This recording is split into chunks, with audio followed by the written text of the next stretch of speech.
ಶ್ರೀ ಗುರುಭ್ಯೋ ನಮಃ. ಶ್ರೀಕೃಷ್ಣಾಯ ನಮಃ. ಎಲ್ಲರಿಗೂ ನಮಸ್ಕಾರ. ಅಮಾವಾಸ್ಯೆ ತರ್ಪಣ ನಾವು ವಿಡಿಯೋ ಹಾಕ್ತಾ ಇರ್ತವೆ. ದಂಡಿ ಜನ ವಿಡಿಯೋ ಹಾಕುತ್ತಾರೆ. ಆದರೂ ನೀವು ಸ್ವಲ್ಪ ಈ ಆಚಮನದಿಂದ ಮೊದಲೇ ಒಂದೊಂದು ವಿಷಯವಾಗಿ ಅಭ್ಯಾಸ ಮಾಡಿಕೊಳ್ಳಬೇಕು. ಒಂದು ಈ ಪೂಜಾ ಸ್ಟೋರಿಗೆ ಹೋದಿರಿ ಅಂತಂದರೆ ನಾಟು ಮருந்து ಕಡೆ ಪೂಜಾ ಸ್ಟೋರ್ ಅಲ್ಲಿ ಹೋದರೆ ದರ್ಬೆ ಸಿಗತ್ತೆ ನೋಡಿ. ಅದನ್ನು ತೆಗೆದು ಇಂಥ ಮಾದರಿ ಒಂದು ಅಳತೆ ಇಟ್ಟುಕೊಂಡು ಇದನ್ನು ಕಟ್ ಮಾಡಿ ತಿನ್ನಬೇಕು. ಈ ನುಣಿ ಇರಬೇಕು, ಈ ಥರ ತೆಗೆದು ಕಟ್ ಮಾಡಿ ಇಟ್ಟುಕೊಬೇಕು. ಇಲ್ಲಾಂದರೆ ನಿಮಗೆ ಮನೆ ಹತ್ತಿರ ಇರುವ ಮಠಗಳಲ್ಲಿ ಹೋದರೆ ಕೇಳಿದ್ರೆ ಕೊಡೋರು ಒಂದು ಕಟ್ಟಿ ಏನೋ 10 ರೂಪಾಯಿ ಇರ್ಬೋದು, ಅಷ್ಟೇ 10 ರೂಪಾಯಿ 20 ರೂಪಾಯಿ ಇರುತ್ತೆ. ತೆಗೆದು ಇಟ್ಟುಕೊಳ್ರಿ. ತರ್ಪಣ ಕೊಡೋ ಹೊತ್ತಿಗೆ ಒಬ್ಬೊಬ್ಬರು ಹೇಳ್ತಾರೆ ನಮಗೆ ಪವಿತ್ರ ಎಲ್ಲ ಅದರಿಂದ ತರ್ಪಣ ಕೊಡೋಕೆ ಪವಿತ್ರ ಎಲ್ಲ ಅದರಿಂದ ಕೊಡಲ್ಲ ಅಂತ. ಈ ಪವಿತ್ರ ಇದೇ ಕೊಡಬೇಕು ಅಂತಂಬೋದು ನೇಮ ಓಕೆ. ಆದರೆ ನೀವು ಬಂಗಾರ ಪವಿತ್ರ ಸೌಕರ್ಯ ಇರೋವಂಥವ್ರು ಬಂಗಾರ ಪವಿತ್ರ ಇದ್ದರೆ, ಪವಿತ್ರ ಉಂಗುರ ಇದ್ದರೆ ಹಾಕಿಮೋಂದು. ಬೆಳ್ಳಿ ಪವಿತ್ರ ಉಂಗುರ 500 ರೂಪಾಯಿ ಅಂಗಡಿಯಲ್ಲಿ ಬೆಳ್ಳಿ ಅಂಗಡಿಯಲ್ಲಿ ಮಾರುತ್ತೆ, ಅದು ತೆಗೆದು ಹಾಕಿಮೋಂದು. ಅದೆಲ್ಲ ಹಾಕಿಂಡ್ರು ಈ ದರ್ಭ ಪವಿತ್ರ ಹಾಕಿನ್ರತ ವಿಶೇಷ. ಆದರೆ ಇದು ಇಲ್ಲದ ಪಕ್ಷದಲ್ಲಿ ಆ ಪವಿತ್ರ ಇದ್ದರೆ ಸಾಕು ಹಾಗೆ ಅಂತ ಒಂದು.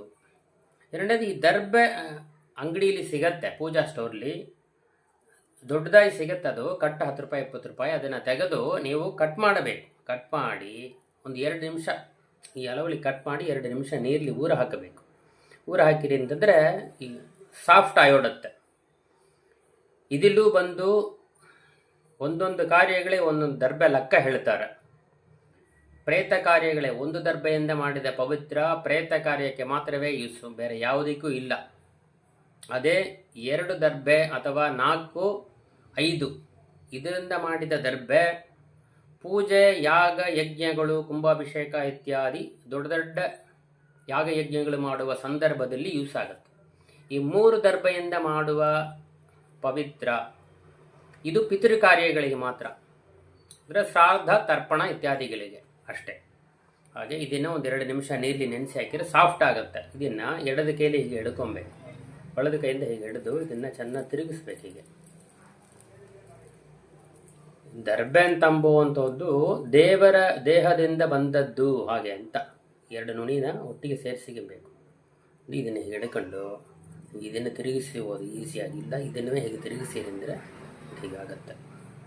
ತೆಗೆದು ಇದನ್ನು ಒಂದು ಗಂಟು ಹಾಕಬೇಕು, ಅಷ್ಟೇ ತಾನೆ.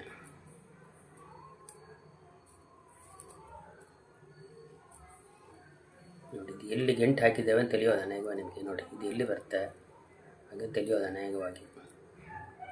ಇದು ಪವಿತ್ರ, ಇಷ್ಟೇ ತಾನೆ, ಇಷ್ಟು ತಾನೆ.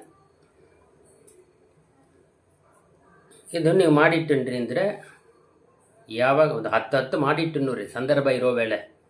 ಇದು ಒಬ್ಬೊಬ್ಬರು ಹೇಳೋರು ಪವಿತ್ರ ಅಂದರೆ ಇದೆಲ್ಲ ಮನೆಯಲ್ಲಿ ಇಡಬಾರ್ದು, ಪವಿತ್ರ ಮಾಡಿ ಇಡಬಾರ್ದು, ಇದು ಬ್ರಾಹ್ಮರಿಗೆ ಉಪವಾಸ ಹಾಕಿದಾಗ ಹಾಗೆ ಅಂತ ನಂತರ ದಂಡಿ ಜನ ಹೇಳಿದ್ದಾರೆ.